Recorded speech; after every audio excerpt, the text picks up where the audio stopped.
에스겔 10장 15절부터 22절에 있는 말씀으로 큐티인 제목은 하나님의 영광이 떠나다입니다. 에스겔은 하나님 보호자의 형상을 다시 보게 됩니다. 에스겔이 바벨론 그발 강가에서 본 보호자의 형상을 오늘은 예루살렘에서 본다는 것은 하나님의 통치가 언제 어디서든 이루어지고 있다는 것을 보여줍니다. 지금 이 순간 우리 각자의 머리 위에도 보호자의 형상이 있습니다. 하나님은 불꽃 같은 눈으로 시공간을 초월하여 우리를 살피시는 하나님이십니다. 내 죄가 부끄러워 숨는다고 능사가 아닙니다. 피한다고 피할 수 있는 하나님이 아닙니다. 고통의 때에도 내가 죄를 지을 때도 하나님은 나를 보고 계신다는 믿음을 가져야 합니다. 이런 믿음을 가지면 능히 감당하지 못할 일이 없고 두려울 것도 없습니다.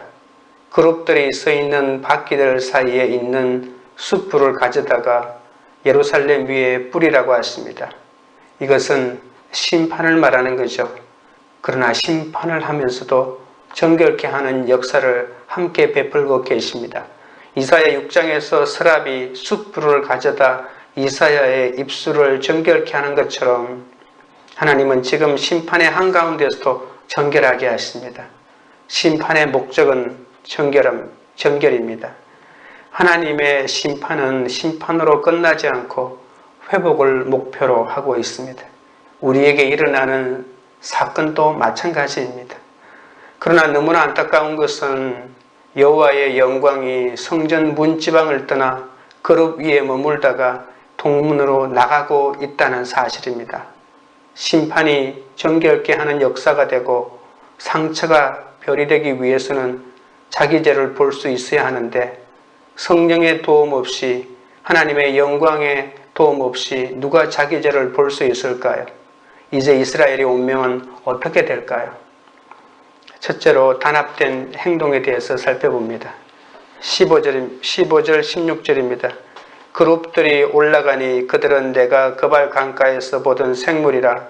그룹들이 나아갈 때에는 바퀴도 그 곁에서 나아가고 그룹들이 날개를 들고 땅에서 올라가려 할 때에도 바퀴가 그 곁을 떠나지 아니하며 어제 큐티에도 나왔듯이 1장에서 보았던 환상은 내 바퀴는 내 생물을 바치고 내 생물은 하나님의 보호자를 바치고 있습니다. 에스겔이 이제 그발 강가에서 본 보호자를 바치고 있던 생물들이 실제로는 그룹들이라고 정확하게 밝힙니다. 그룹의 모습은 솔로몬 성전에 세웠던 나무와 금으로 만든 그룹과 달랐지만 에스겔은 보자마자 바로 그룹임을 바로 알았습니다. 회전을 목적으로 하는 바퀴들 위에 있는 그룹들은 각기 네 얼굴을 가졌는데 1장에서 등장한 생물들의 네 가지 모습과 비슷합니다. 땅 위에 있는 네 바퀴가 하늘을 나는 생물의 전후 좌우에서 함께 움직입니다. 오늘 본문에도 바퀴와 그룹들이 하나로 연결되어 있습니다.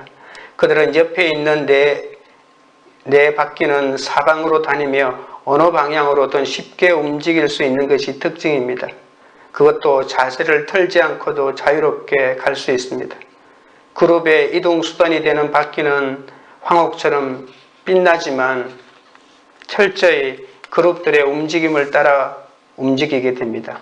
그룹들이 민첩하게 움직이는데 어떤 어려움도 없는 구조를 가지고 있습니다. 이 바퀴와 그룹은 일심동체입니다. 그룹들처럼 하나님의 말씀에 즉시 순종하려면 우리에게도 한결같이 움직이는 바퀴가 있어야 합니다. 바퀴의 모양은 이 땅의 모든 사건을 간섭하시고 주관하시는 하나님의 섭리를 잘 보여줍니다.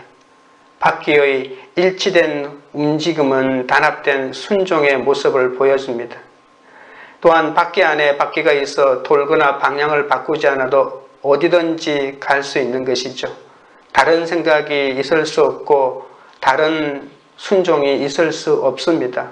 생물과 바퀴는 항상 이렇게 혼연일체가 되어서 움직이는 것이죠. 17절입니다. 그들이 서면 이들도 서고 그들이 올라가면 이들도 함께 올라가니 이는 생물의 영이 바퀴 가운데에 있음이더라. 에스겔 1장의 환상에서 바퀴는 자체적으로 활력의 원천을 가지고 있다고 했습니다. 바퀴들의 움직이면 생물들의 움직임과 완벽하게 일치합니다. 그것은 바퀴들과 생물들의 좋아하는 그 바퀴 가운데 생물의 영이 있기 때문이라고 했습니다. 에스겔에서 영은 환상이 시작될 때 이미 북쪽에서 불어오는 바람 속에서 하나님을 보았지 않습니까?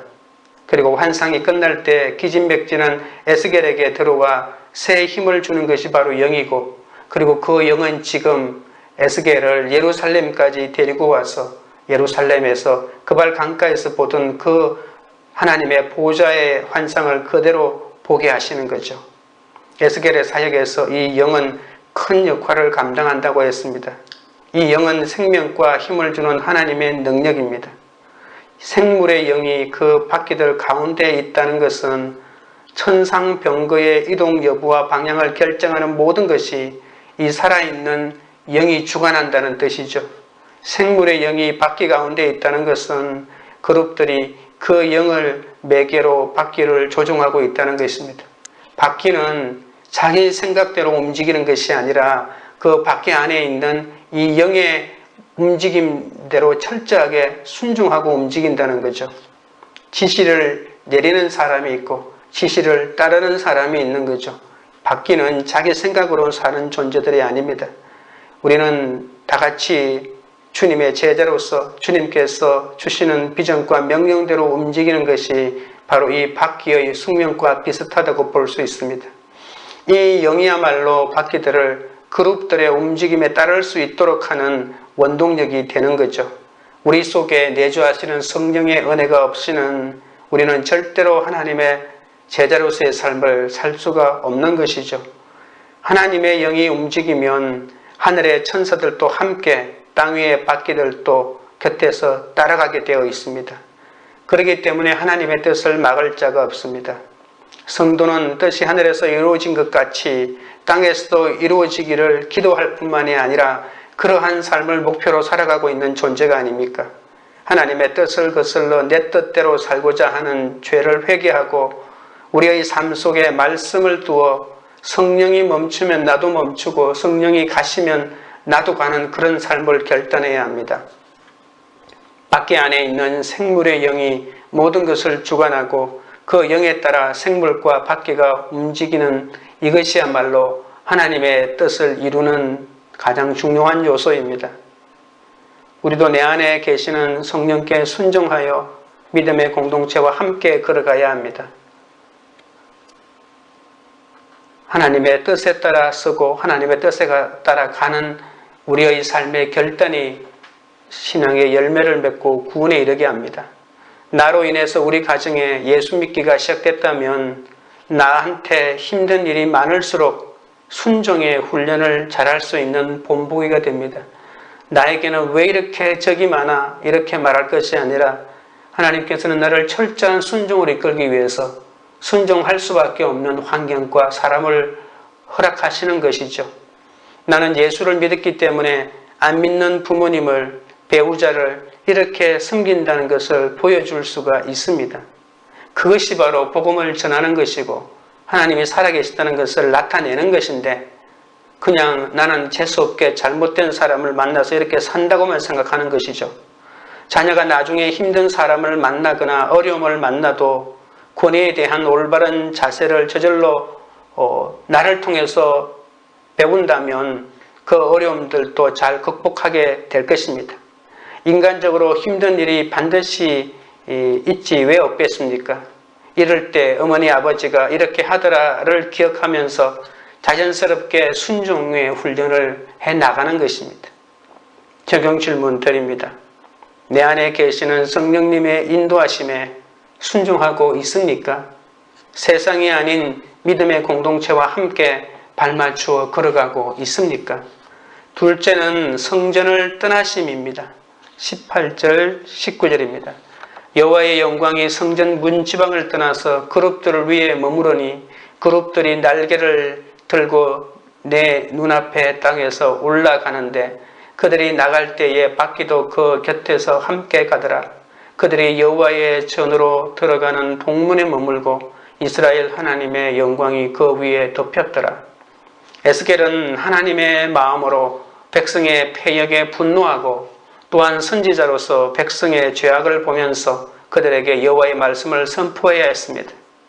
천사들에 의해서 학살이 계속되고 심판의 불이 활발 타오를 때 에스겔은 여호와의 영광이 떠나기 위해 다음 동작을 준비하는 것을 주목하여 보고 있습니다. 그렇게 포로된 백성과 함께 있으면서도 그는 하나님이 보여주시는 영광의 임재를 놓치지 않고 계속 봅니다. 똑같은 것을 보는 것 같지만 한 사람은 세상의 영광을 취하고 있고 또 한 사람은 하나님의 영광을 보고 있습니다. 그래서 세상의 영광을 추구하고 있는 사람은 세상을 따라가고 하나님의 영광을 바라보는 사람은 하나님의 뜻을 따라 하나님의 길을 가는 것이죠. 처음에 하나님의 영광은 지성소에 있는 그룹들 위에 있었습니다. 그래서 이 그룹들을 떠나서 성전 문지방으로 이동해 갑니다. 그런 다음 성전 문지방에서부터 하나님의 수레를 타고 호위하는 그룹들 위에 머뭅니다. 그러니까 하나님이 하나님의 수레를 올라타는 거죠. 그러니까 그룹들이 있고 그리고 그 그룹들 밑에 바퀴가 있고 그 그룹들 위에 궁창이 있고 궁창 위에 하나님의 보좌가 있다고 하는 것은 하나님이 이동하는 하나의 이동 수단이 되는 거죠. 그래서 하나님이 그 보좌 위에 앉았다고 하는 것은 이제 하나님이 움직인다는 뜻입니다. 성전 문지방에 있던 하나님의 영광이 이제 뜰을 가로질러 성전 동문으로 이동하기 위해서 모든 날개와 바퀴가 움직임을 준비하고 있습니다. 하나님의 영광은 에스겔이 하나님의 말씀을 받는, 그러니까 환상을 보는 동안 잠시만 그곳에 머물러 있을 뿐입니다. 여호와의 영광은 하나님이 심판의 불이 타오르는 이 성읍에 들은 거하실 수가 없는 것이죠. 하나님의 영광은 거기에서 이제 성전뜰의 동문으로 이동하고 이제 다음 장에 나오겠지만 머지않아 하나님의 영광은 이 성읍 경계를 벗어나서 예루살렘 동편에 있는 감람산으로 이동하십니다. 그리고 그 감람산에 있던 하나님의 영광은 이제 우리가 예측할 수 없는 곳으로 떠나버리게 되는 거죠.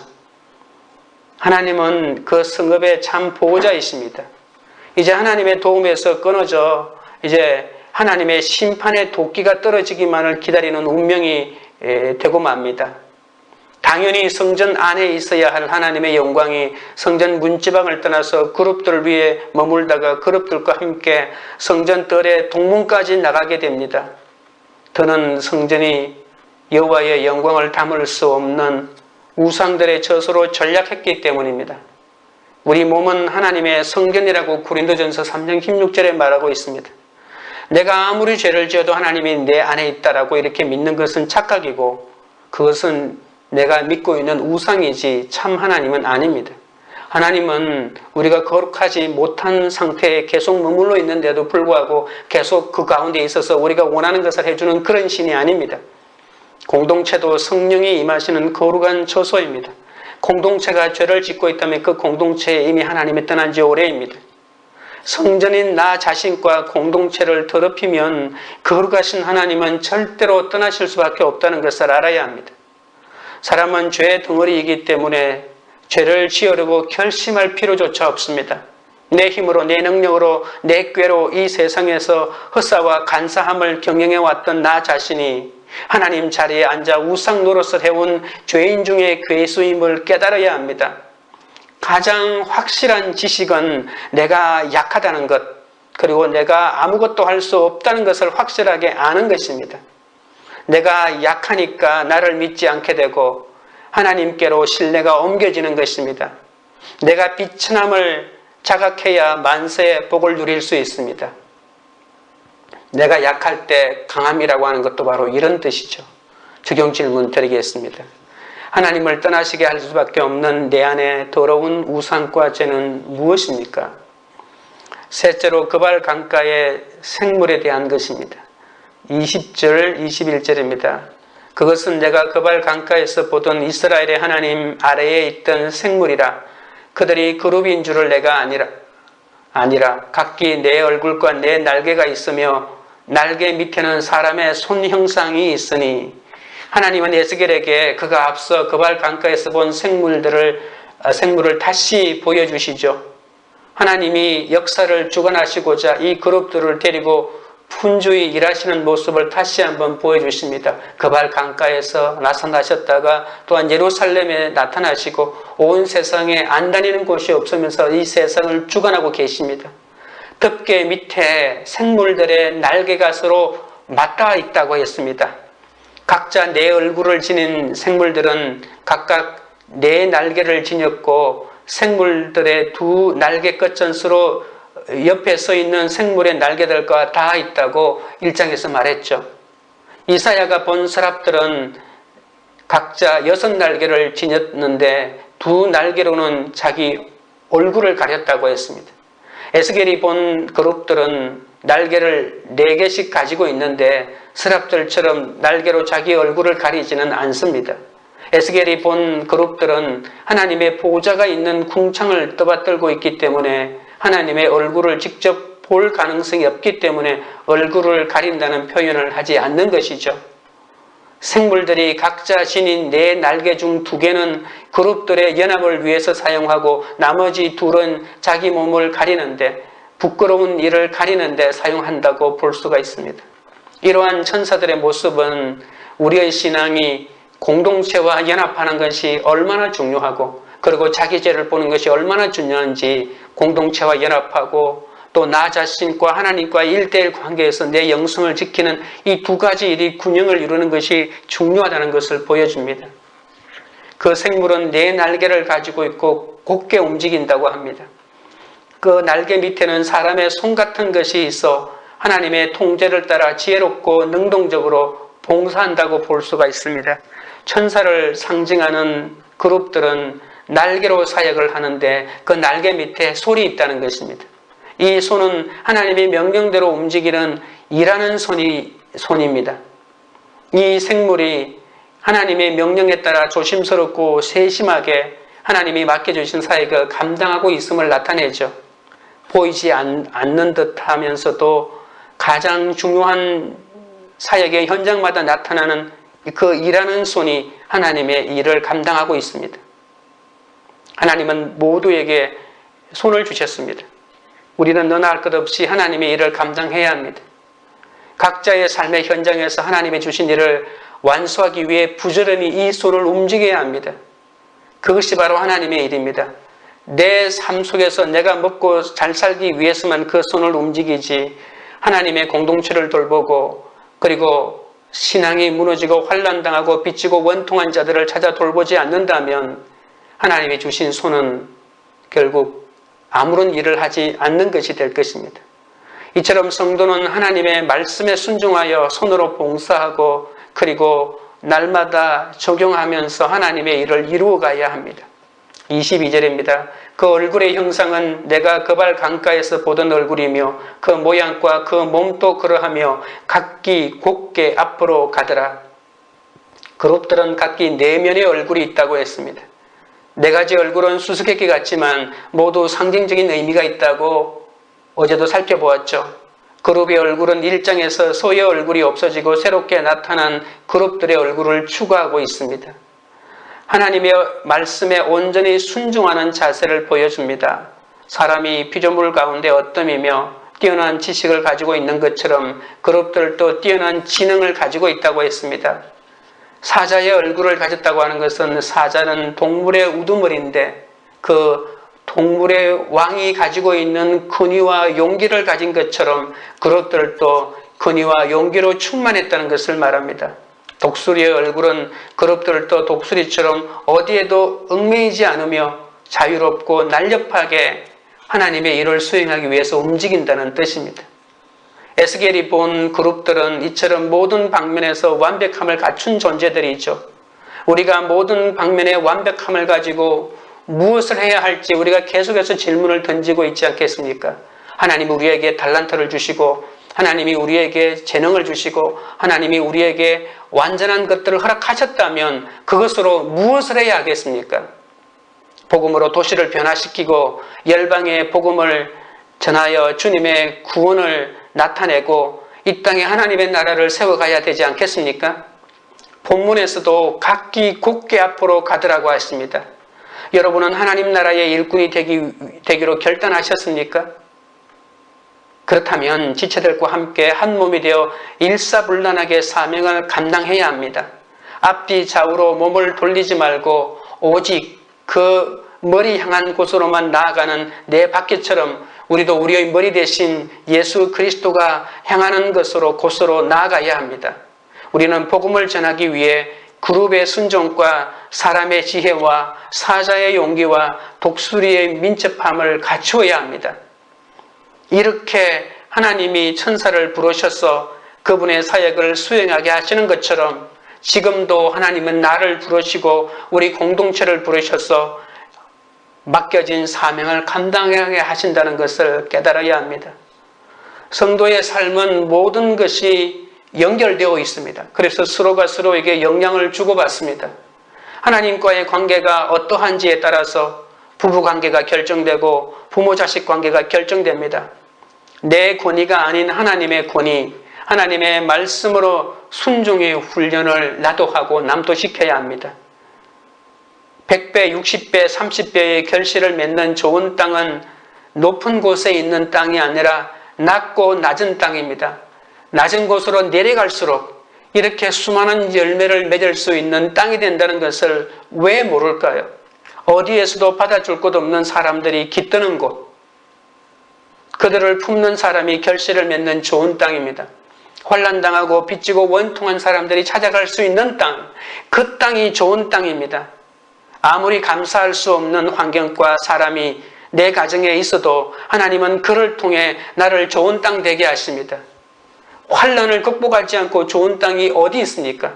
좋은 땅은 부모로부터 유산으로 물려받는 것이 아니라 고난과 환난의 사건 가운데서도 말씀이 들려서 말씀으로 내 삶을 해석하고 내가 100% 죄인인 것을 깨닫는 것이 좋은 땅인 것을 알아야 합니다. 힘들고 아픈 내 가족을 통해 우리는 100배나 결실을 맺는 좋은 땅이 된다는 것을 명심하고 나에게 주신 사건, 숨이 쉬어지지 않는 환경과 숨이 쉬어지지 않는 사람이야말로 하나님이 나를 좋은 땅으로 만들기 위해서 하나님이 허락하신 가시덤 뿌리고 자갈 바치고 그리고 떼약 맺힌 것을 깨달아야 합니다. 더 좋은 행복이 있다는 유혹에 빠져 가정을 깨고 이혼을 하고 모든 것을 내 마음대로 하고 싶은 그러한 욕망에 사로잡혀 있으면 절대로 열매를 맺을 수가 없습니다. 말씀이 있는 공동체를 버리지 말아야 하고 그리고 하나님이 나에게 허락하신 가정을 버리지 말아야 합니다. 그래야만이 30배, 60배, 100배의 열매를 맺고 하나님의 사명을 감당할 수가 있습니다. 적용 질문 드리겠습니다. 하나님의 명령을 따라 곧게 앞으로 간 천사들처럼 말씀에 순종하여 곧게 나아가고 있습니까? 아니면 유혹을 받아 돌아가고 있습니까? 기도드리겠습니다. 아버지 하나님, 날마다 어려운 에스겔 말씀으로 묵상하느라고 정신이 없지만 여전한 방식으로 하나님의 말씀을 묵상하고 교태할 때마다 나에게 주시는 음성으로 듣고자 보좌의 형상을 보게 하시고 전능하신 하나님의 말씀하시는 음성을 듣게 하시니 감사합니다. 날마다 성령의 인도하심을 받아 세상이 아닌 믿음의 공동체와 함께 발맞추어 걸어가기를 원합니다. 내 안에 계시는 성령님의 인도하심에 순종하기를 원합니다. 세상이 아닌 믿음의 공동체와 함께 발맞추어 나아가도록 주여 불쌍히 여겨 주시옵소서. 주님이 허락하신 사명지에서 믿음의 현장에서 하나님의 명령을 듣고 부지런히 움직이며 하나님의 일을 하기 원하오니 하나님 아버지여, 그럼에도 불구하고 여전히 세상에 대한 미련이 너무 많아서 사방으로 몸을 돌리고 한눈을 팔고 있사오니 주여 불쌍히 여겨 주옵소서. 하나님의 성전을 더럽힌 죄악을 회개합니다. 제 몸과 공동체가 하나님이 거하시는 성전이 되게 하여 주옵소서. 하나님을 떠나시게 할 수밖에 없는 내 안에 더러운 우상과 죄를 내려놓게 하옵소서. 모든 세상의 유혹에서 돌아서게 하옵소서. 불꽃 같은 눈으로 저희와 저희 자녀들을 살펴 보호해 주시고 말씀이 들리기를 원합니다. 지금도 내 인생 가운데 일하고 계시는 성령님을 신뢰하며 오늘도 말씀을 따라가기를 원합니다. 하나님의 명령을 따라 곧게 앞으로 간 천사들처럼 말씀에 순종하여 곧게 나아가기를 원합니다. 나의 유익과 나의 즐거움을 위하여 살지 않게 하시고 이 땅에 하나님의 사명을 이루는 그 일에 쓰임받을 수 있도록 붙잡아 주시옵소서. 너나 할 것 없이 우리 모두가 하나님의 일을 감당하는 일하는 손이 되게 하시고 일하는 공동체가 되게 하여 주시옵소서. 광교 우리들 교회가 하나님이 맡겨주신 영적 자녀, 육적 자녀를 잘 돌보게 하옵소서. 이기적인 사랑으로 자녀를 불태우는 문제 부모가 되지 않도록 지켜주시옵소서. 날마다 자녀들과 함께 큐티하며 우리의 머리 되시는 주님께 나아가는 가정을 세우는 공동체가 되게 하옵소서. 주님을 믿는 부모들이 마음속에 성령님을 모시고 단합하여 자녀들을 말씀으로 양육하는 공동체가 되게 하여 주시옵소서. 예수님의 이름으로 기도드리옵나이다. 아멘.